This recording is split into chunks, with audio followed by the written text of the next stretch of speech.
ministry designed to train expositors, to equip them, to exposit the Word of God, to preach the Word of God. That's the focus of Dr. Lawson's ministry, the verse-by-verse exposition of Scripture. He's the author of many books. His latest is The Moment of Truth. By the way, we have many of his books on the book tables at 50% off, just so that you know, and take advantage of that. He's the series editor for the Long Line of Godly Men series with Reformation Trust.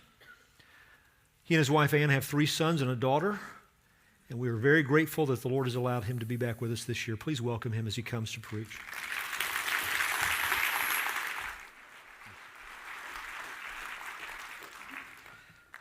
Well, I want you to take God's Word and turn with me to the book of Romans, Romans chapter 3. I want to dive right into this.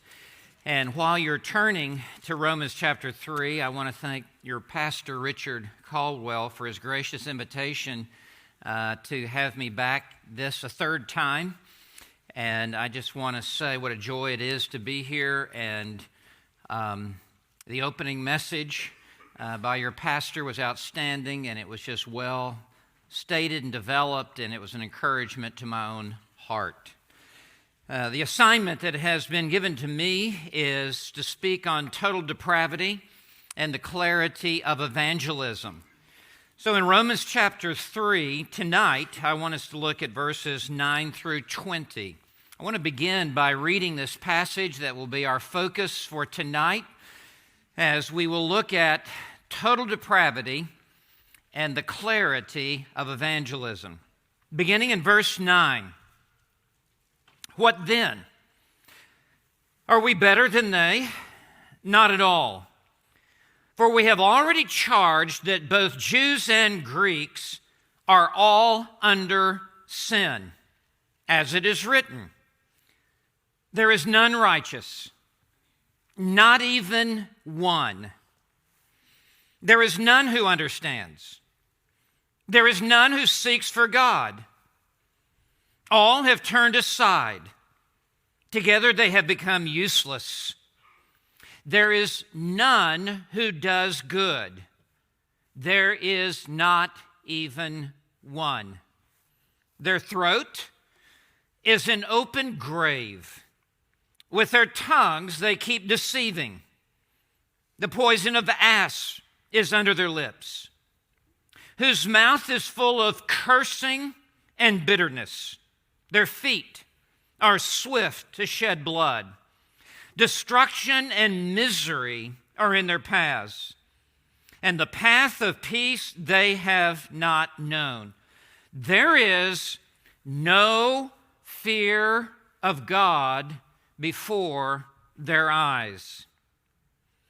Now we know that whatever the law says, it speaks to those who are under the law, so that every mouth may be closed, and all the world may become accountable to God. Because by the works of the law, no flesh will be justified in his sight. For through the law comes the knowledge of sin. The doctrines of grace always begin at this place, with the biblical truth of total depravity. And the reason for this should be very clear.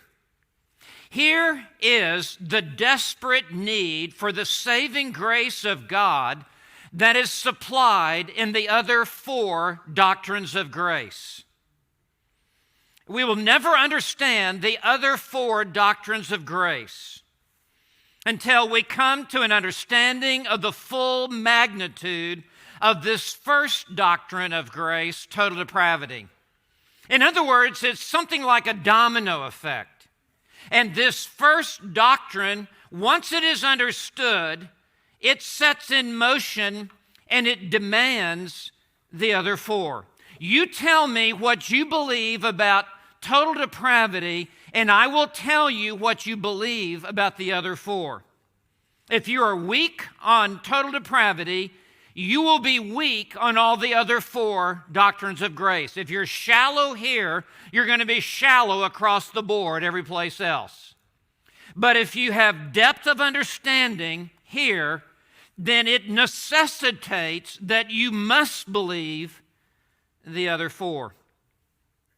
In these verses in Romans chapter 3, what follows is the most compelling, concise, and comprehensive case for total depravity to be found in any one portion of Scripture.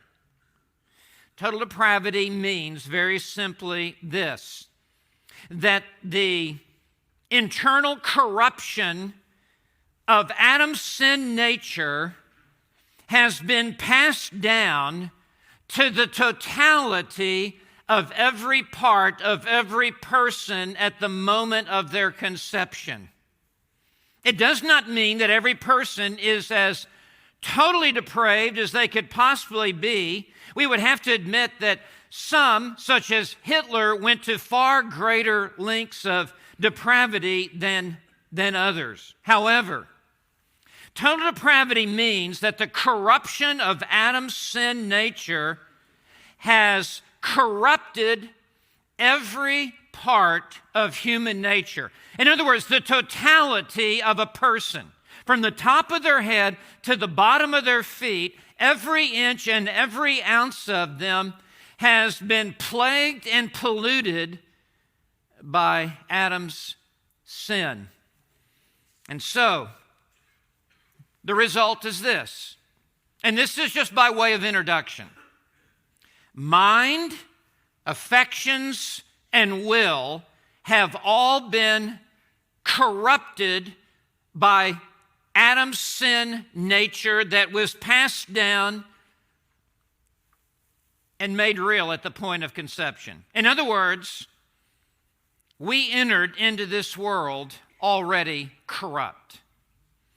You don't have to teach a little child how to sin. You teach a little child how not to sin.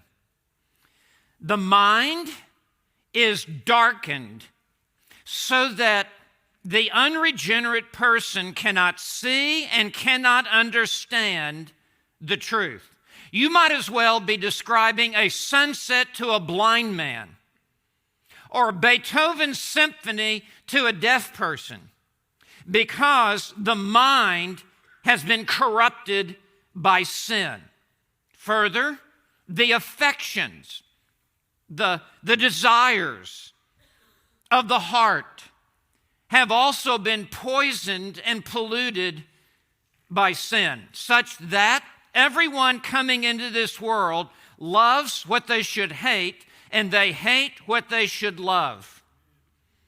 Further, the will is in bondage to sin. Some Christians, some well-meaning Christians, think that only the mind and only the affections are plagued by sin, as though the will is uncontaminated, as though the will is an island unto itself, surrounded by an ocean of depravity. But the fact of the matter is, the will is simply a handmaiden of the mind and the heart. You tell me what the mind and the heart know and love, and I will tell you exactly every choice that the will make. Wherever the mind and the heart go, the will must follow. The will is the tail, the mind and the heart are the dog, and the tail is not wagging the dog. The dog is wagging the tail. Now, as we look at this passage tonight, verses 9 through 20, I want to give you three main headings as we walk through this passage. In verse 9, I want you to see the charge. This is something of a courtroom setting. And the Apostle Paul is the prosecuting attorney. And he brings his charge against the human race. It is an indictment that all are under sin. And then in verses 10 through 18, I want you to note the case.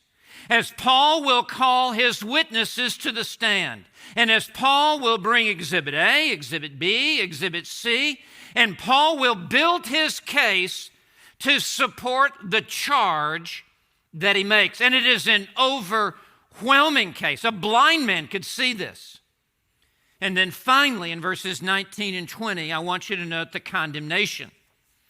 As the gavel comes down hard, and there is the pronouncement of the condemnation of the human race. So let's begin now in verse 9 with the charge. Paul begins by asking two questions. The first question is, what then? In other words, what more can be said? Paul has just made his case for the condemnation and the corruption of the entire human race. That began in chapter 1, verse 18, when Paul wrote, "For the wrath of God is revealed from heaven against all unrighteousness and ungodliness of men." And the entire human population that is outside of Christ is this very moment under the pending wrath of God. It's not just that there will be wrath declared on the last day, but this very moment, God has already spoken, and the entire human race is under the wrath of God. And as Paul has built his case, it is both Jew and Gentile who are under this condemnation. And so he has made the case. And in verses 9 through 20, this is in reality the summation.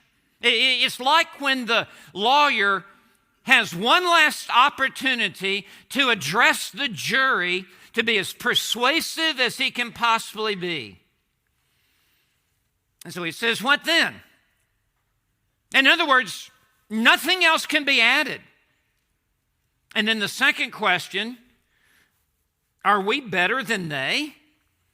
And the we probably refers to Paul and the believers in Rome and those on Paul's missionary team.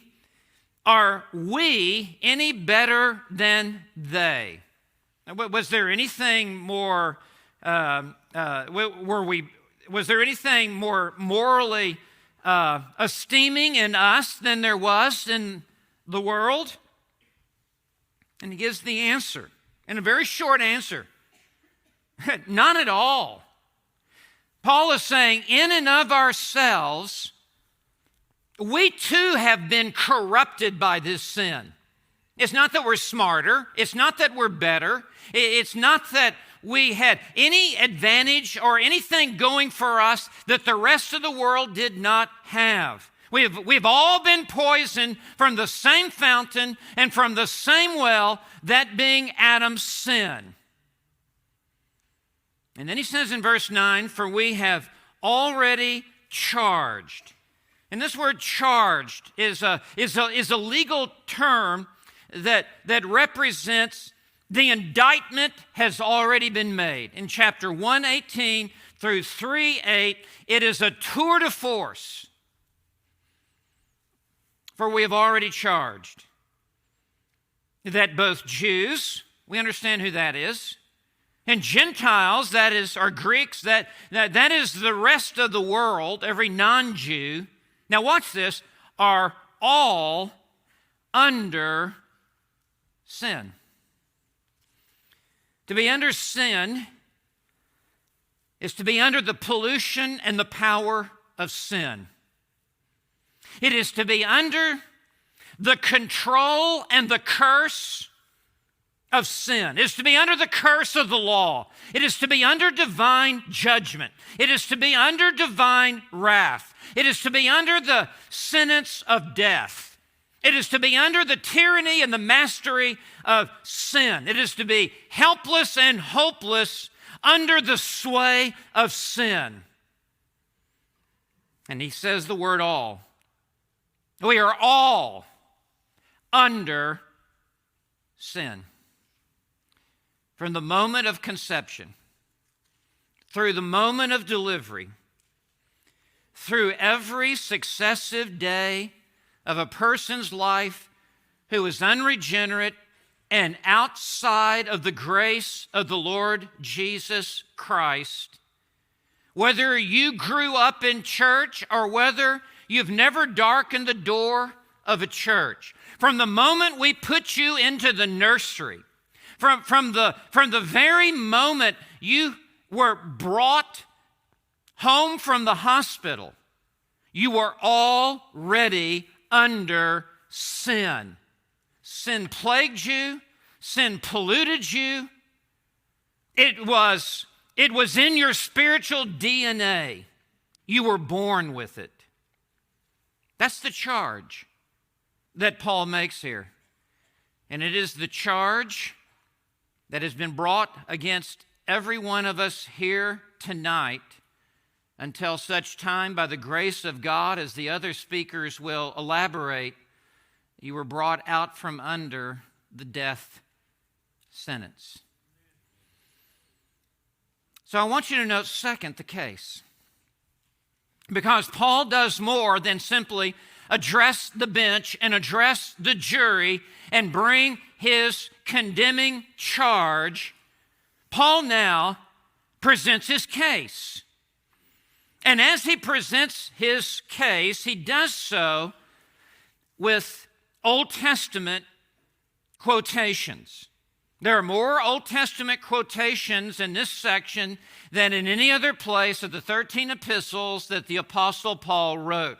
And as he does so, the reason that he quotes the Old Testament is severalfold. Number one, to show the church in Rome that this is nothing new, that this was all taught in the Old Testament.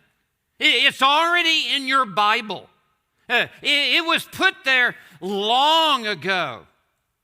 Second, it is to show that this is not really Paul's case.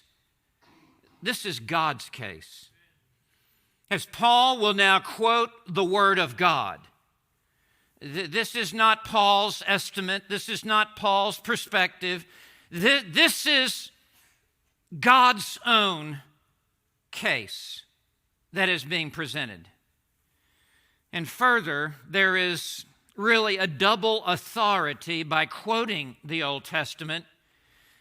Not only is Paul saying this by scriptural authority, but on top of that, by apostolic authority, as he speaks on behalf of the head of the church, the Lord Jesus Christ.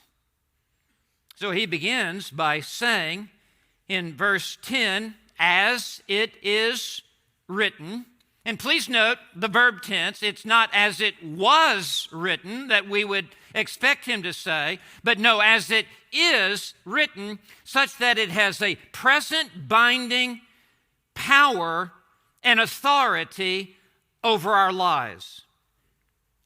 So he begins in verse 10, there is none righteous, not even one. In one sense, he begins with the bottom line.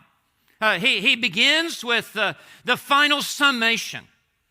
There is none righteous. And I point out for you the word none, because he will repeat in verse 11, there is none who understands. There is none who seeks for God. The emphasis on the word none, and even at the end of verse 10, not even one. 6 times he will say none or not. In verse 12, there is none who does good. There is not even one. As Paul speaks, he speaks with global and universal authority. There is none righteous. The word righteous very simply means conformity to a standard, and that standard is none other than the very holiness of God himself. And when he says there is none righteous, what this means is when we are weighed in the balances and the holiness of God is put into one side of the balance and our own character and our own life is put in the other side of the balance, it is way out of balance. We have all sinned and fallen short of the glory of God. So there is none righteous. And then to double reinforce it, he follows it up by saying, not even one. None meet the divine standard that is required for acceptance with God. God does not grade on the curve. And it really doesn't matter if you're a little better than some drunk who's laying in the gutter. It really doesn't matter if you're a little better than someone who is a serial murderer and is on death row. The fact of the matter is, you and I and the whole world have been weighed in the balances, and we have all fallen woefully short of what is required to have acceptance with God in heaven. And anyone who does not understand this is ignorant of two things. You do not know how holy God is, and you do not know how unholy you are. There is none righteous, not even one. And now, as he walks through this, there you will note are different body parts that represent this total depravity.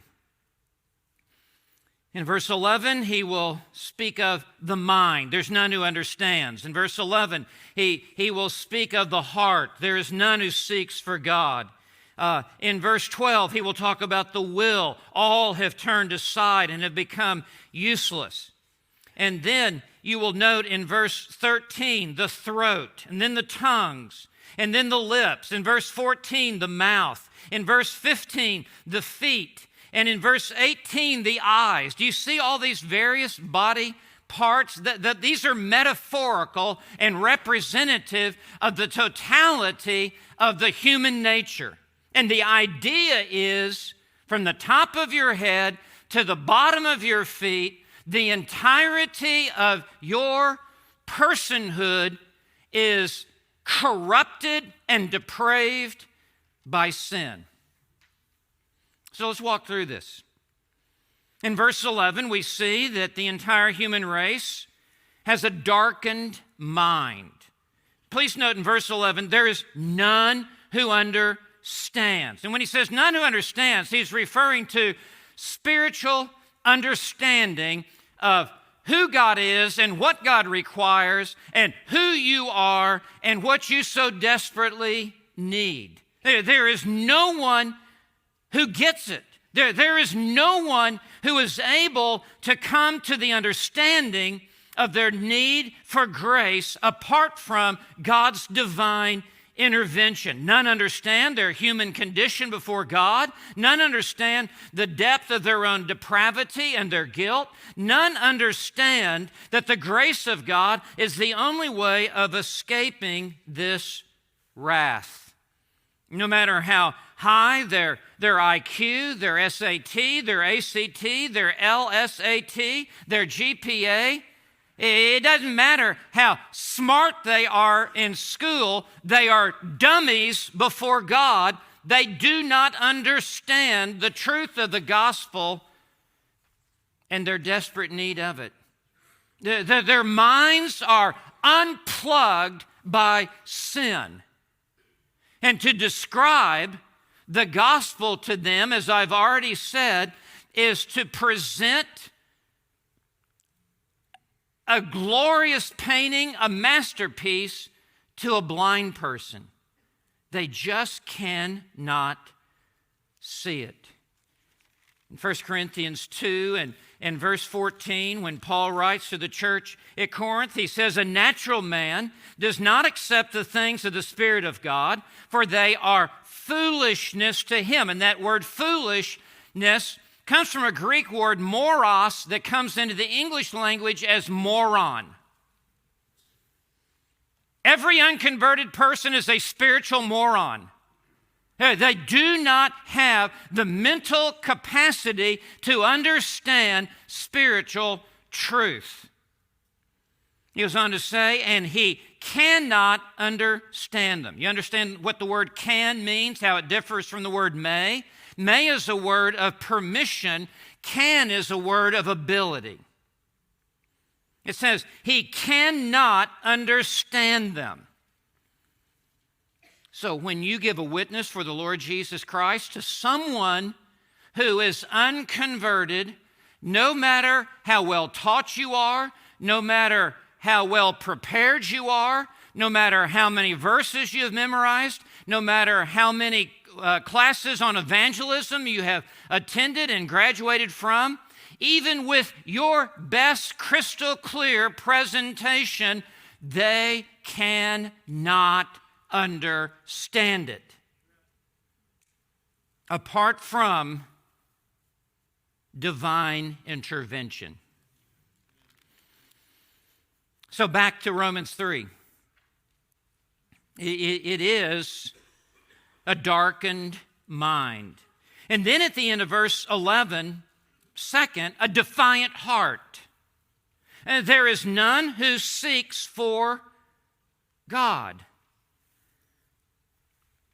This is representative of the fact they have no desire for God. They have no love for God. They have no passion for God. Now, they may want what only God can give to them, such as material or physical blessings, but do not mistake the gift for the giver. All they want is the gift. They do not seek for the giver of these benefits, which is God Himself. And so inverted is their heart that they hate what they should love, and they love what they should hate. And this is true of every unconverted person, whether they are a lost church member, whether they are in a false religion, whether they are in a cult. And it may give the appearance that, oh, look at them, they are so sincere, and they are looking for God. No, they're not.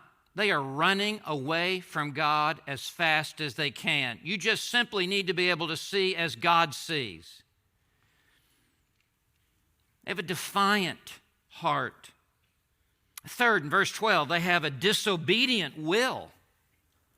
All have turned aside.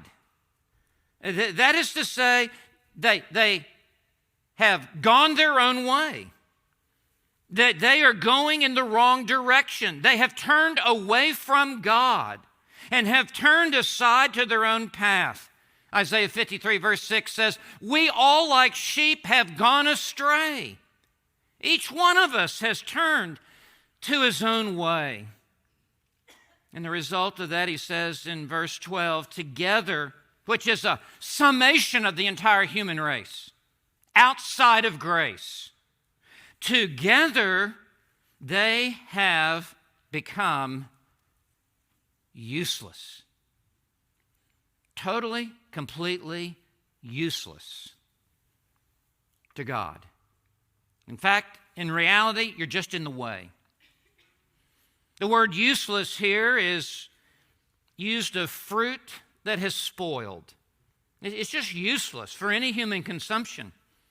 The word is used of meat that has turned rotten. It's used of milk that has soured. The idea really is they have rendered themselves unfit for any purpose of God.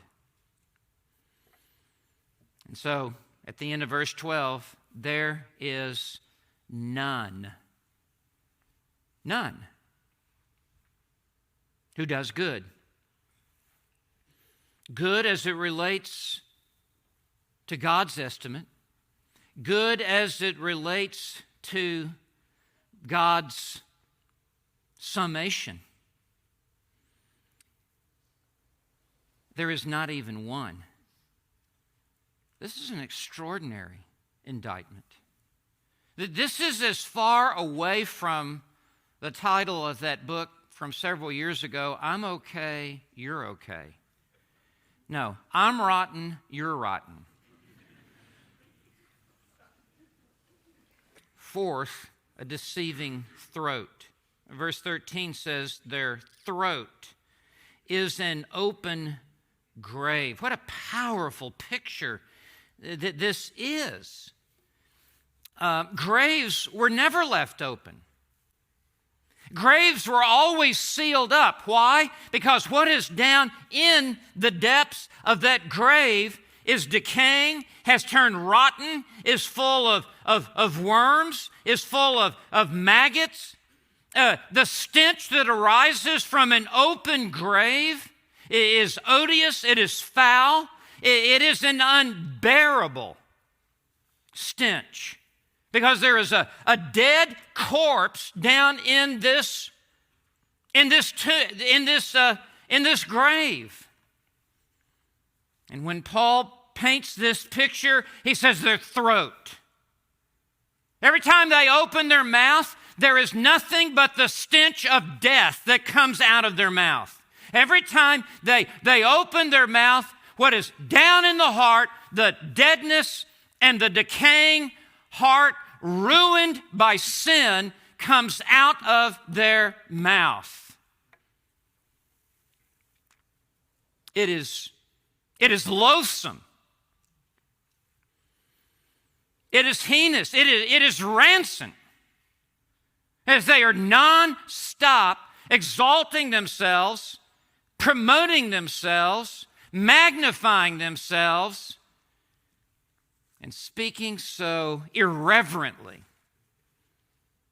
of God. There's an old saying, what's down in the well comes up in the bucket.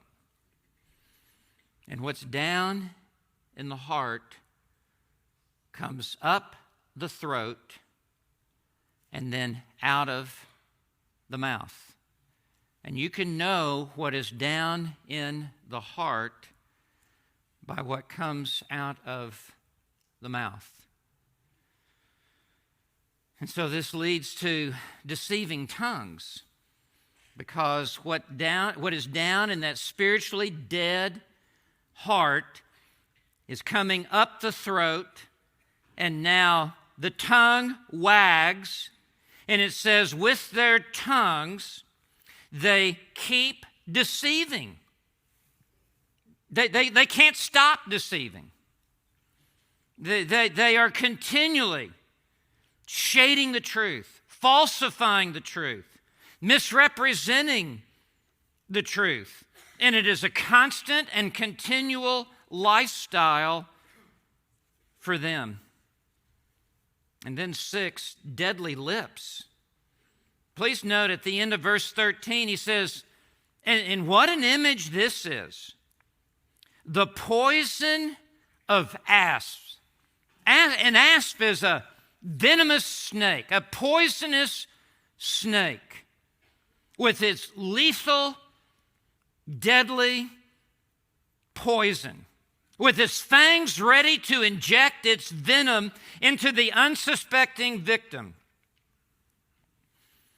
And Paul's assessment, which is in reality God's audit of the human nature, is that the deadly poison of snakes is under their lips. Their mouth is like a den of vipers, injecting death into the other bystanders by their slandering, by their lying, by their deceiving. And then 7th, their defiled mouth. In verse 14, Paul continues quoting the Old Testament, and he says, whose mouth is full of. Please note, full of, not just a few drops in there. It's just like bubbling up and spilling over, is full of cursing and bitterness. And cursing is just intense hatred toward God, toward other people, continually judging other people, continually condemning other people, continually elevating themselves, and full of bitterness. And it's because down in the heart is deceitful above all else and desperately wicked. Who can understand it? Jeremiah 17:9. It is beyond human comprehension. How devilish and dark is the human heart. And then eighth, destructive feet. In verse 15, their feet. Now remember, we started with the mind, with the head. And Paul has started at the top, and it's as if he's just working his way down now to the feet. Their feet are swift to shed blood. There is so much hatred in their heart towards others.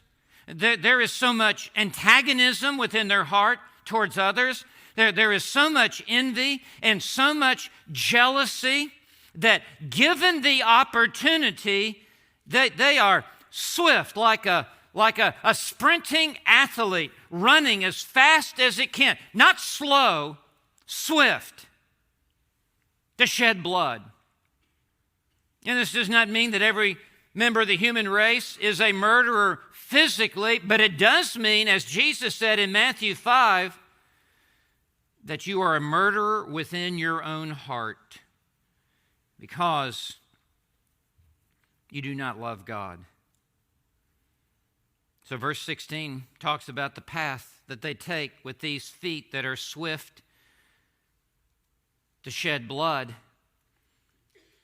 Destruction and misery are in their paths. And destruction here indicates that as an ongoing habitual lifestyle, they destroy peace within families, they destroy peace within relationships, they destroy the reputation of others, they destroy the livelihood of others, they destroy homes. Their feet are continually pursuing destruction and misery. And misery is the result of the destruction. Because when they tear down and destroy, they leave the highway strewn with misery. And it says it's in their path.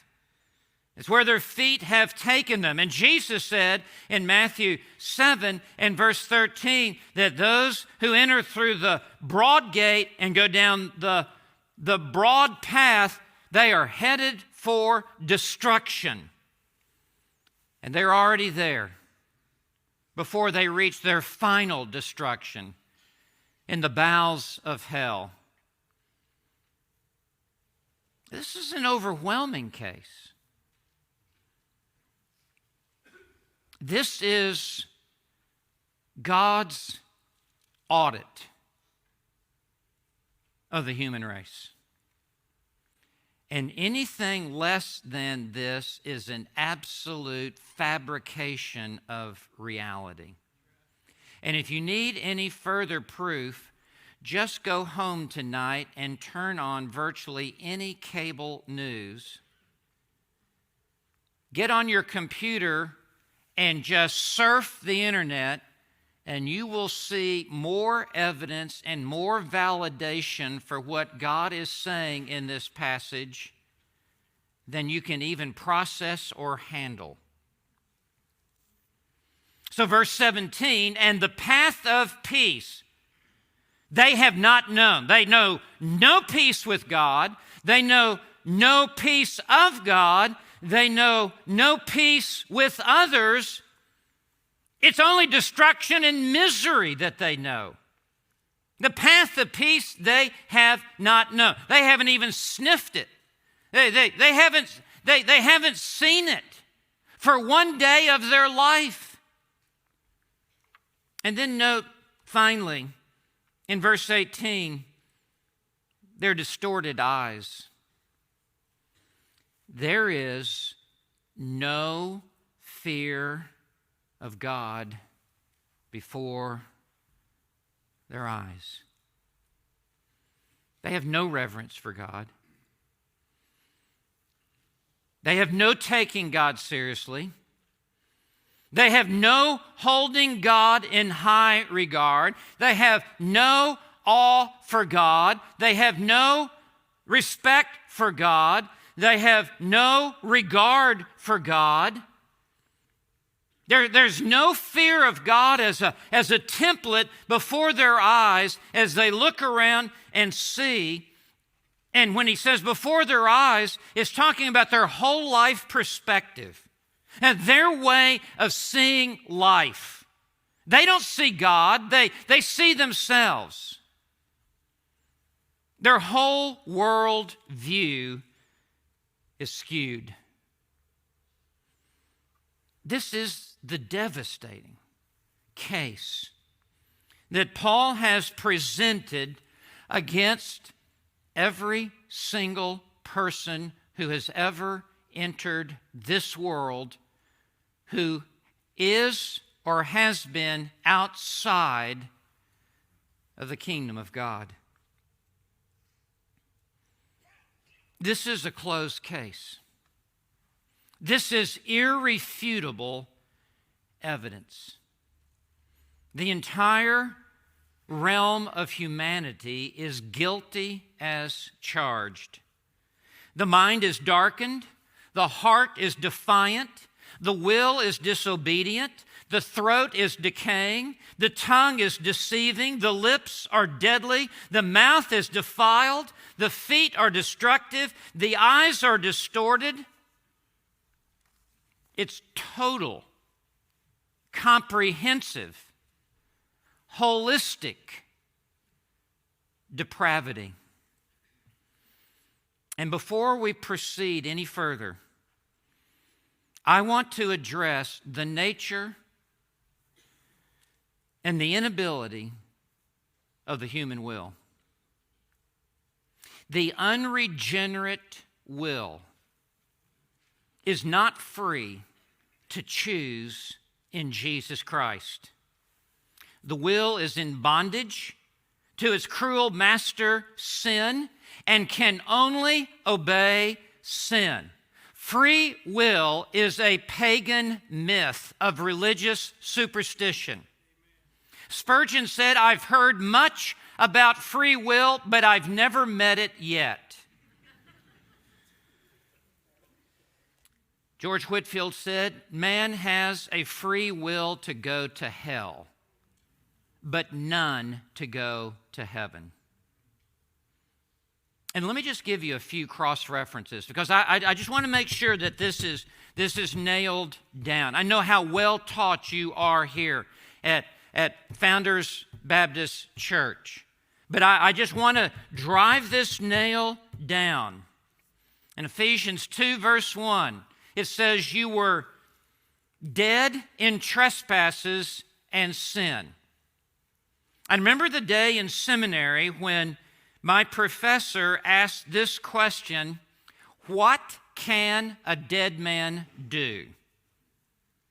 And with that one question, it was like a rock thrown into a large glass window, and that one rock shattered my entire worldview and my understanding of human nature. And I was seated on the front row, and I kept waiting for one of my classmates to answer this professor, "What can a dead man do?" And the answer came from the back row. It was stink. That is all that a dead man can do. A dead man has no capacity whatsoever to respond.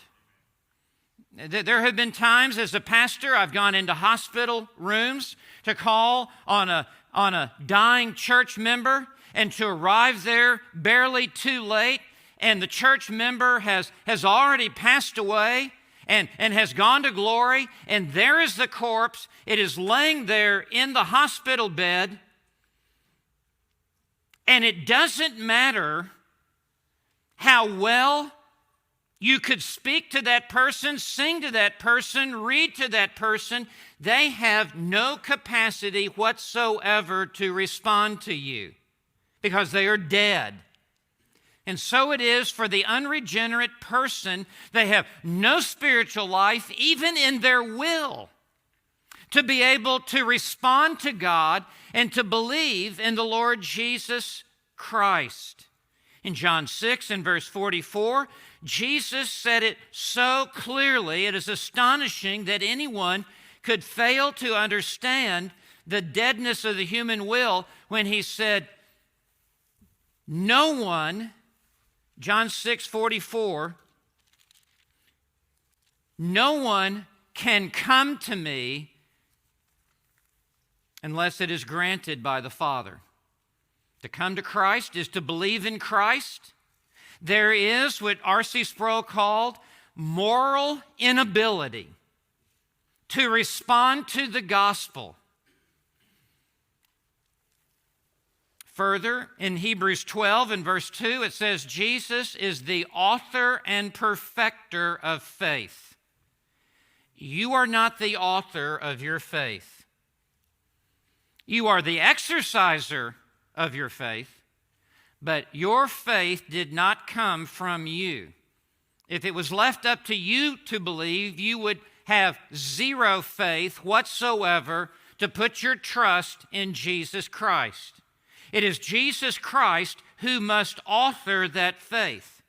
And the fact is, in Acts 3 and verse 16, it says, all faith that is in Jesus is a faith that has come from Jesus and has been issued through Jesus.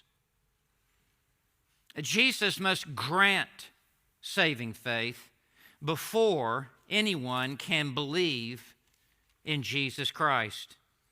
And the final cross-reference I would give you before I wrap this up is Romans 6 and verses 16 and 18, in which Paul writes, Romans 6, verse 16, do you not know? Stop right there. That means this is Christianity 101. This isn't some higher level PhD program that you finally are able to ascend to such knowledge as this. No, he says, do you not know? Are you breathing? Are you saved? Then you know this.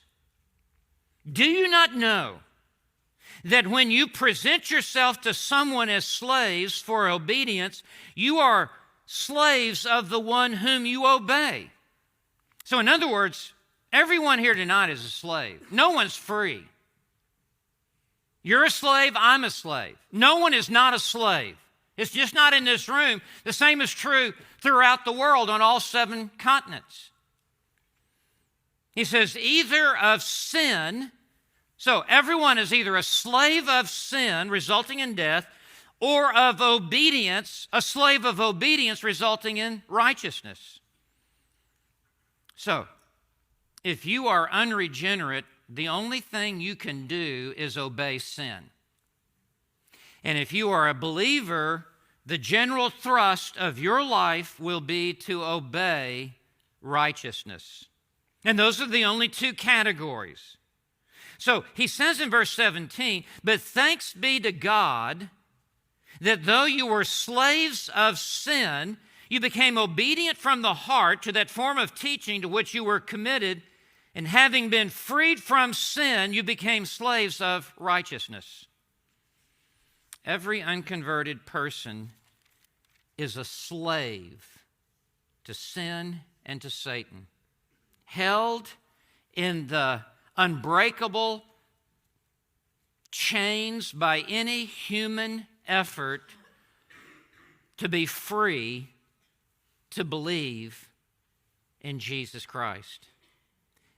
You and I were in the dungeon of sin, held in the chains of sin, unable to liberate ourselves, unable to exercise any notion of freedom or free will towards the gospel of Jesus Christ. And so this is the case that Paul has brought against the human race. So this leads finally to the condemnation. In verses 19 and 20, Romans 3, and we'll wrap this up. Now comes the judge's final verdict. Verse 19. And this verdict is irrevocable. And this verdict is universal. Now we know, and again, this is Christianity 101, that this is less than Awana stuff. It's good to know where you are tonight. You don't have to win the Timothy Award to know this. Now we know. Of course we know this. If you don't know this, where on earth have you been? Now we know that whatever the law says, please note present tense, says, not once said to Moses, not once said in Old Testament times, but the law is still speaking today. That whatever the law says, present tense now in the New Testament, it speaks, again, present tense, to those who are under the law. And to be under the law is to be in a posture and a position of direct accountability to the law, to obey the law, and to fulfill the requirements of the law. But of course, none of us, being under the law, can fulfill the law. So he says in verse 19, so that every mouth, these mouths that had the poison of asps under their lips, these mouths that were an open sepulcher, so that every swearing, cursing, slandering, self-promoting mouth may be closed. Just shut. As they stand before God, no excuse can be offered. No rebuttal. No self-pontification. And all the world may become accountable to God. The entire planet.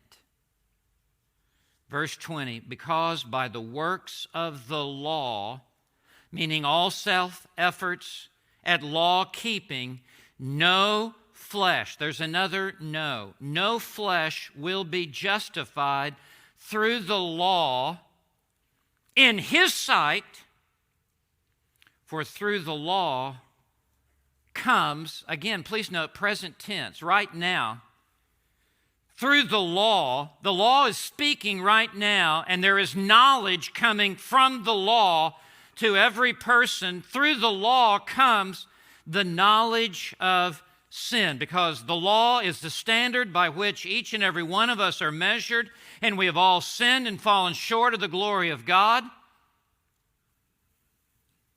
And so this is the condemnation of the entire human race. It is a slam dunk case. There are no exceptions. There are none excluded from this. And so how important is this truth to evangelism? Because that's the topic that's been given to me, total depravity and the clarity of evangelism. Well, let me conclude by just giving you this. Number one,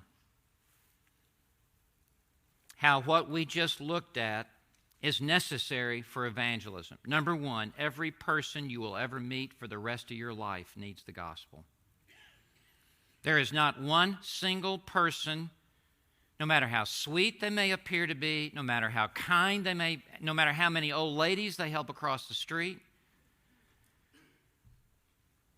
everyone you will ever meet for the rest of your life is in desperate and dire need of the gospel based upon this indictment. You have the message that every person desperately needs to hear. Second, no one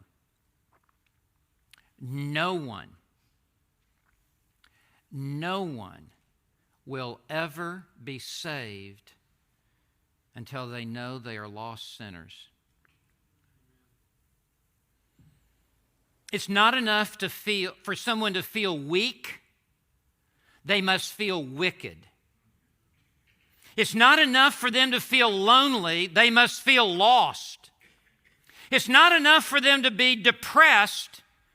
They must feel that they are damned. No one giggles through the narrow gate. No one in the history of the world has ever been converted apart from coming under deep conviction of sin. Number 3, no one will ever be saved until they know there is absolutely nothing they can do to contribute to their salvation. All you would contribute to your salvation is more sin to be laid upon the Lord Jesus Christ, more poison from your lips, more stench from your throat. No good works, no religious ritual, no good intentions, no church membership, no water baptism, no repeated prayer, no aisle walking, no personal ministry. Nothing can be added to the work of God in salvation. Number 4, no one will ever be saved until they know they are utterly helpless and hopeless without the grace of God. And 5th and finally, we cannot save anyone. No amount of arm twisting, no amount of manipulation can ever talk someone into the kingdom of heaven. It is exclusively a work of God's grace by which He says, Lazarus, come forth. And the dead are raised from the grave of sin. We must share the gospel. We must, as Pastor Richard said, we must plead, we must urge, we must persuade. But even that on our best day cannot contribute to anyone's salvation. It is one thing for us to give the external call, but no one will be saved until the internal call is issued. And here we see just how dead in sin and depraved in iniquity the entire human race is. Now, let me just tell you this, and I close with this. When I was ready to ask my wife to marry me, I went to a store to buy a diamond to put on that ring. And I went into this store and I told the salesperson, I want to buy a diamond. He brought the diamonds out and he put them in front of me on the counter. And there was nothing that was especially appealing to me as I looked at these diamonds. They looked so mundane. They looked so average. They looked so commonplace to me. And the man could see that I wasn't impressed. And so he reached under the counter and he pulled out a black velvet pad. And he put down the black velvet pad on the counter. And with those tweezers, he picked up a diamond and placed it on the black velvet pad. And in a moment, that diamond exploded with light. And every overhead light was immediately sucked into and through that light, and it refracted light, it radiated light. It was like that diamond came alive before my very eyes. What made the difference? It was the black velvet pad. And what we have talked about tonight is the blackness of God's condemnation of the human race. It is what it is. It is the truth. But without this black velvet pad, everything else you're going to hear in this conference is really just boring, and it is a yawner. You need to know how wicked, how vile, how evil the human race is. And once you understand that, when we then pull out the diamonds of unconditional election and definite atonement and irresistible grace and the perseverance of the saints, those truths will explode with light before your very eyes, and they will be the most appealing truth that you've ever heard in your life. But without what we've talked about tonight, that there is none who understands, there is none who seeks for God, no, not even one. Without this truth, there is no amazing grace. There is only just common grace that would make us have no interest in the saving grace of the Lord Jesus Christ. So we've got to take you down into the grave before you can ascend to the heights of heaven with your praise to give glory to God. Let us pray. Father in heaven, what we have studied tonight is hard truth. It is straight talking. It is blunt. It is to the point.